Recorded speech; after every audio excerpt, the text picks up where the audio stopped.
So I put it on the video. Put it on the top? Okay. No, substance free doesn't erase. Draw the house. Okay. Do I have to do this over? Yep. Wait.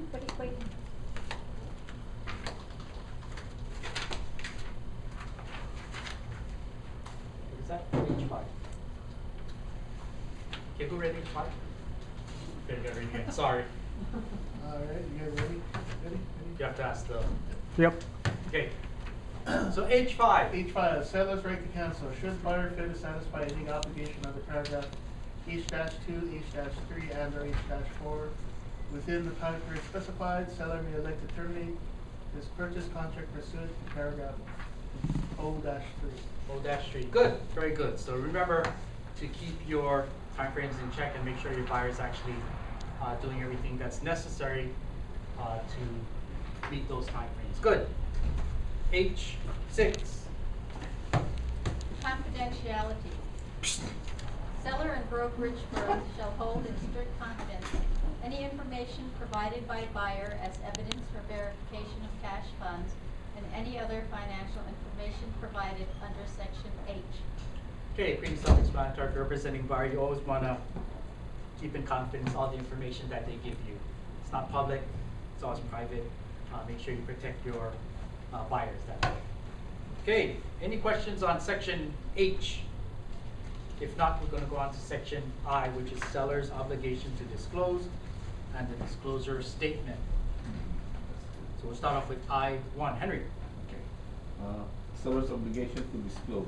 Pursuant to Hawaii Revised Statutes, Chapter 508D, for the sale of residential real property, seller is obligated to fully and accurately disclose in writing to buyer any fact, defect, or condition, past or present, that would be expected to measurably affect the value of the property to a reasonable person, a material fact, no later than 5 days to 10 days if left blank from the acceptance date. Seller shall provide buyer with a written disclosure statement signed and dated by seller within 6 months before or 10 days after the acceptance date. Such disclosure statement shall be prepared in good faith and with due care, and shall disclose all material facts relating to the property that are within the knowledge or control of seller, can be observed from visible, accessible areas, or 3, are required to be disclosed under Section 508D, that's 4.5, and Section 508D, that's 15 of the Hawaii Revised Statutes. Seller acknowledges and agrees that the disclosure requirements under Chapter 508D are in addition to all other disclosure obligations of seller required by law relating to the sale of residential real property. Furthermore, seller's obligation under Hawaii Revised Statutes Chapter 508D as amended regarding mandatory disclosure of all documents pertaining to the property are set forth in Section M-1 below. Okay, we'll talk about M1 later, that's condo docs. But what I wanted to point out is seller's disclosure. It's very important. If you're representing seller, you always want to disclose everything. Now, as a seller, who does not need to disclose? Me. Who does not need to disclose? Who took the real estate class? You guys should know. Disclose the condition. Who does not need to disclose? Who does not? What seller does not need to disclose? His medical condition, also the material fact of the property. Bank? Yes, bank that's foreclosing on a property. Very good. Everybody else has to disclose. Say I am an investor who lives in Japan and I own property in Hawaii. Do I have to disclose? Yes. Yes. Yes. Yes. Lives in Thank you. Japan. Yes. Okay. A couple of things that I want to mention. One is where it says the amount of days. that you want to get the disclosures. If you're representing buyer, it's best to get it prior to your J1 inspection. And the reason for that is you probably want to see what's disclosed before you do the inspection. So if you're still buying it, you at least have an idea of what the inspector should look for. Yeah, we have a case we talked about last week. It's a case of my wife's coworker who tried to put the house on escrow. She's a buyer. And when the house was already on escrow, they later found out that the extension was not permitted. Right. So whose fault it is? I think the buyer's agent or the seller?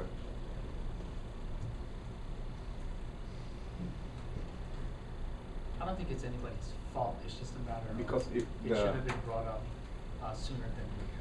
Yeah, if the buyer's agent, her agent, probably checked the disclosure before J1, as Right. you said, they could have probably seen that it was not permitted. They could have asked questions, probably. Right. As a buyer's agent, you could also take the opportunity to pull the tax records. So let's just say you represent a buyer and you're looking at a single family home. It's not very hard to click on the tax records and click on the building sketch to see if there's anything built without permit.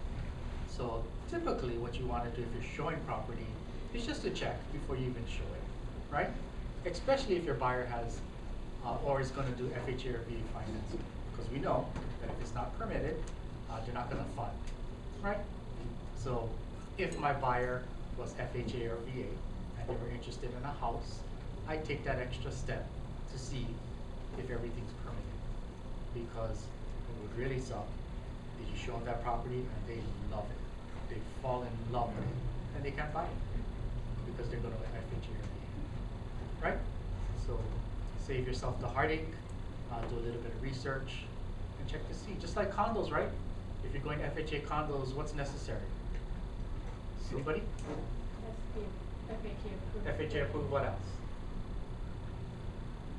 Everybody gets the FHA approved part, but there's another thing. Oh, 51. Yeah, owner occupancy rate, correct. Yeah. So if it's FHA approved, but the owner occupancy rate is 25%, will they fund? Probably not.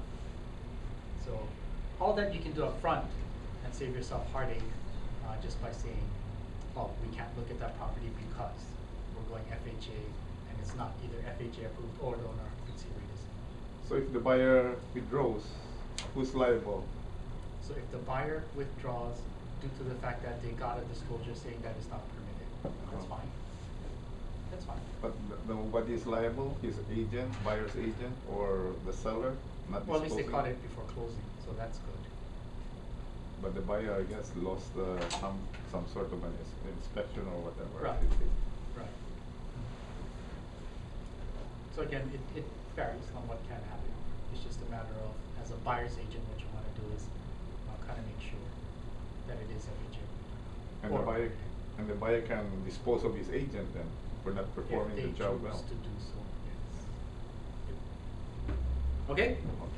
Questions on I-1? If not, we're going to go to I-2.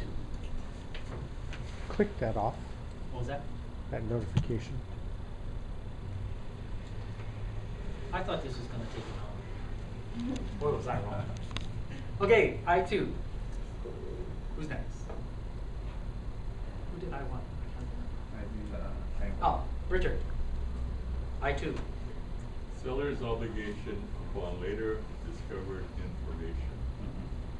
Under Chapter 508D, if after seller delivers a disclosure statement to buyer prior to closing, seller becomes aware of information that was not previously disclosed or that affects the value of the property, called later discovered information in this paragraph, then seller shall provide an amended disclosure statement, written statement prepared by seller or at seller's discretion, to buyer within 5 days or 10 days if left blank, after seller's discovery of the inaccuracy, and in any event, no later than 12 noon of the last business day prior to the recorded date of the property.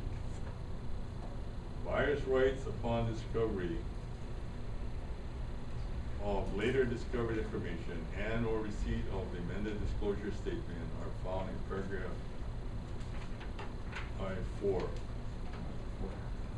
The information described in this paragraph, later discovered information, may arise from many sources, including but not limited to title reports, inspection reports, survey report, termite inspection report, condominium, cooperative, subdivision, PUD, homeowners, land community documents, and rental property matters. Good, thank you, that's I2. What it's basically saying is this: if seller finds out something is wrong with the property prior to closing, and it was not disclosed on the seller's disclosures, they have to make an amendment to the disclosures and disclose to the buyer what's wrong. Okay, in a nutshell, that's what it is. I3.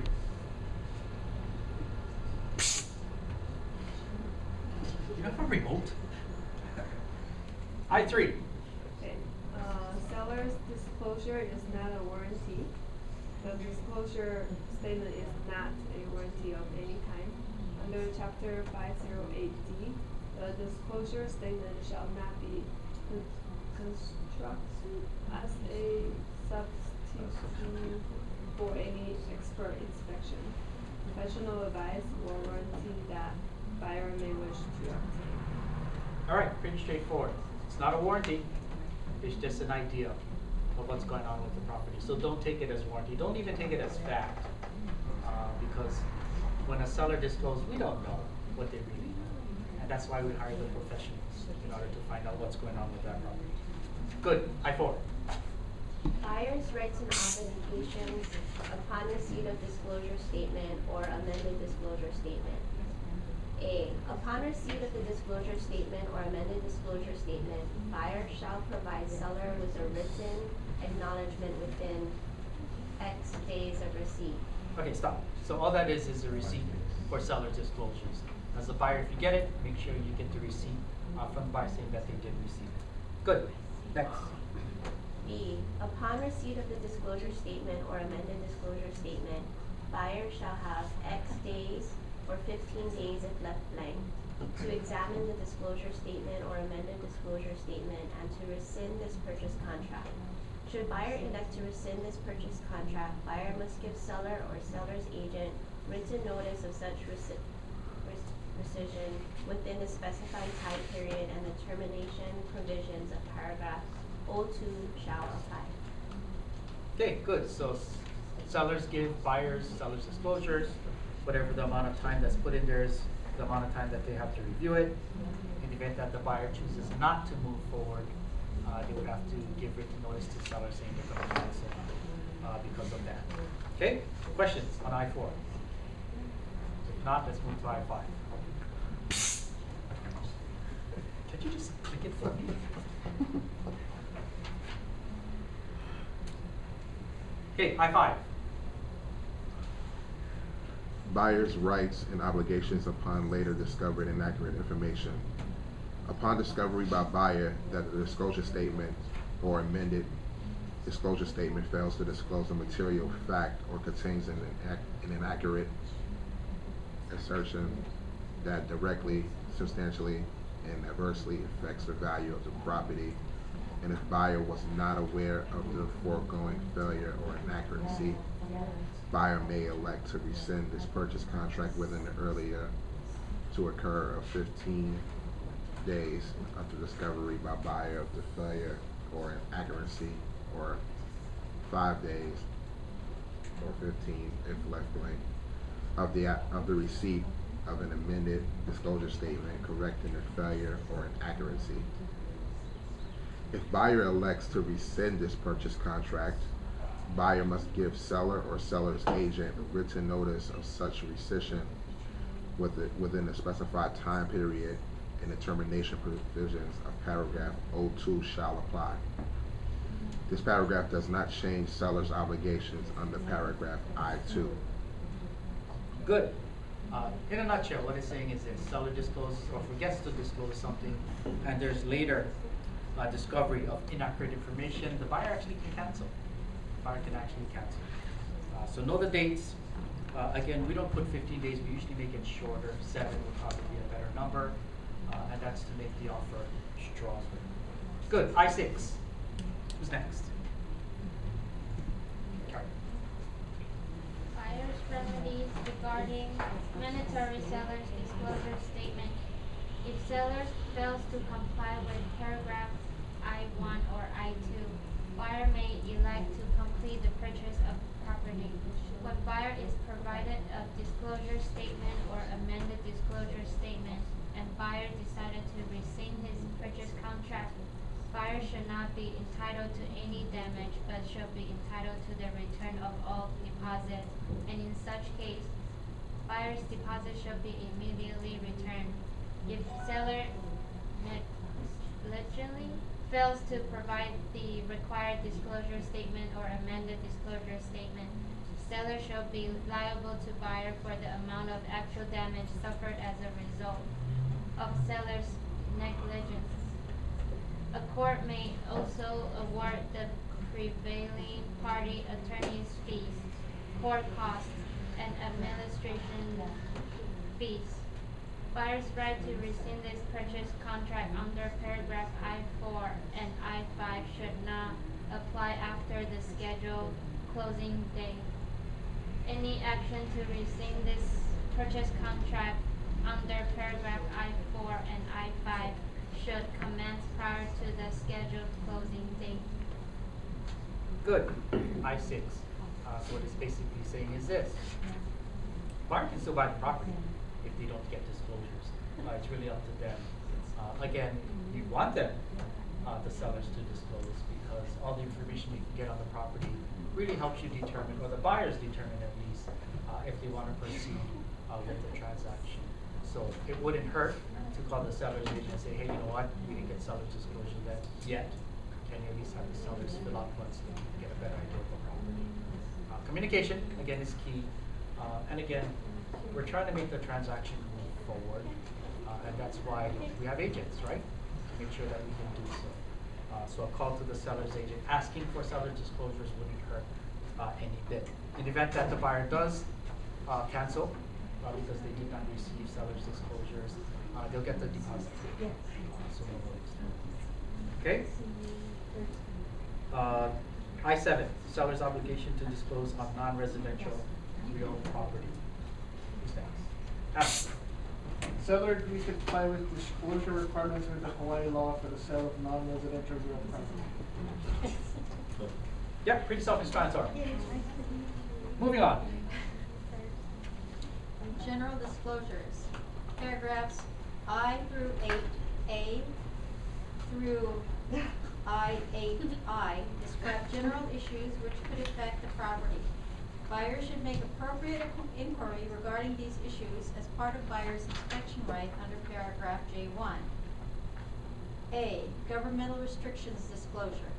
The property is subject to all applicable federal, state, and county laws, statutes, regulations, codes, ordinances, rules, procedures, restrictions, and requirements, including, but not limited to, those concerning land use, zoning, building permits and requirements, setbacks, height limitations, and allowable uses. B. Asbestos disclosure. Asbestos materials are hazardous to one's health, particularly if asbestos fibers are released into the air and inhaled.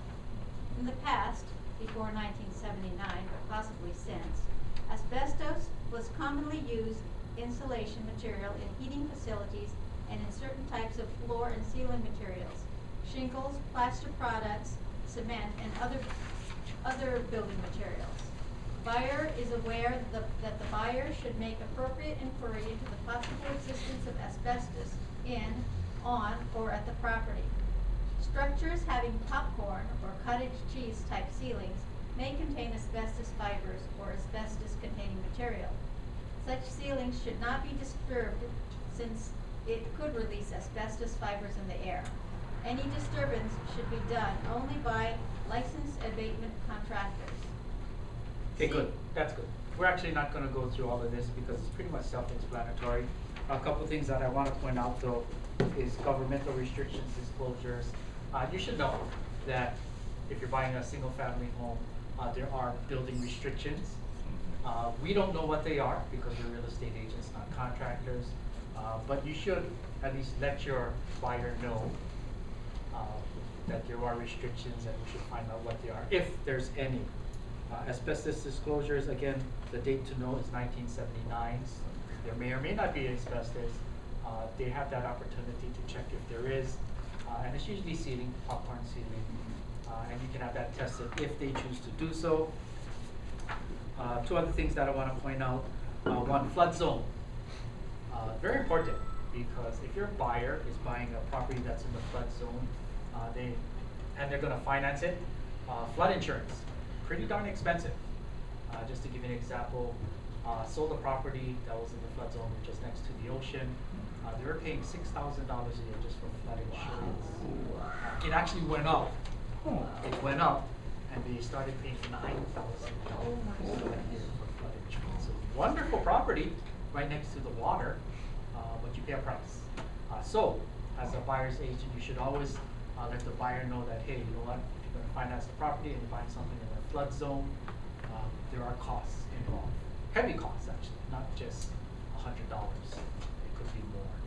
And again, to find out if it is in the flood zone, there's websites you can go to, type in address, and it'll show you what flood zone it's in.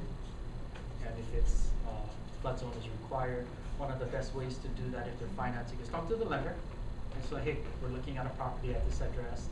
Is it in the flood zone, and do we need flood insurance? And they can usually help you with that. Okay?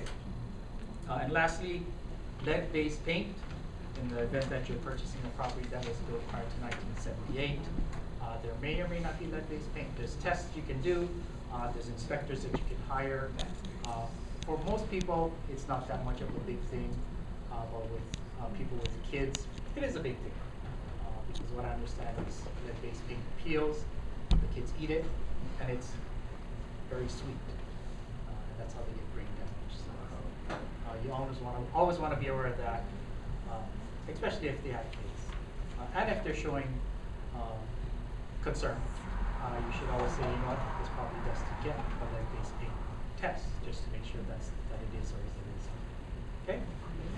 Questions on section I?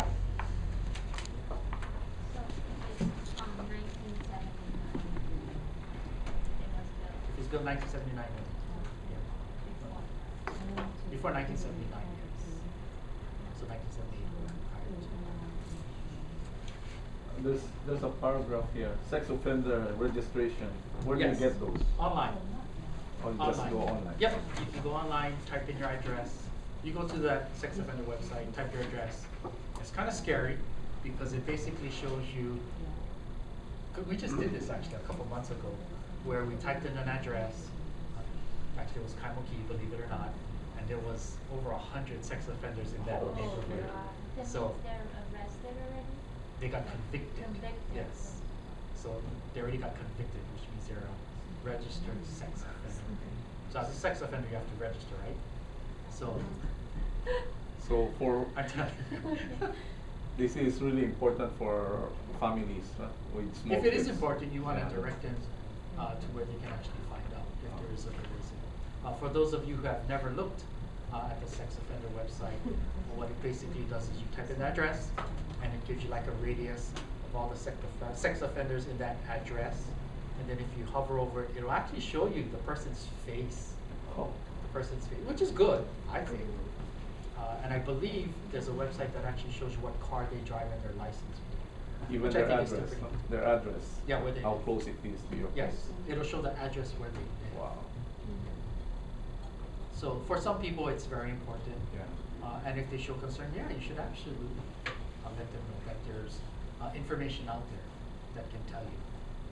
So that's part of the disclosure that the seller need to do for families going buying No, houses? that's not under disclosure. Oh, okay. Because they don't know, right? They don't know. Okay. Unless their neighbor is and they don't, then that's something they don't want to disclose. Questions? Any other questions? We're going to end there just because it's 11:45 already. So if you guys have any other questions, write it down and just ask one of us. But we're here to help. We're here to help you write offers that'll get accepted. And that's that. Next week, we're going to cover, hopefully, what are we going to cover? The rest of the contract? J two, oh goodness. We only covered 8 of the 12, right? This might be a 12-week Wow. training. We're gonna do what we need to do in order to keep it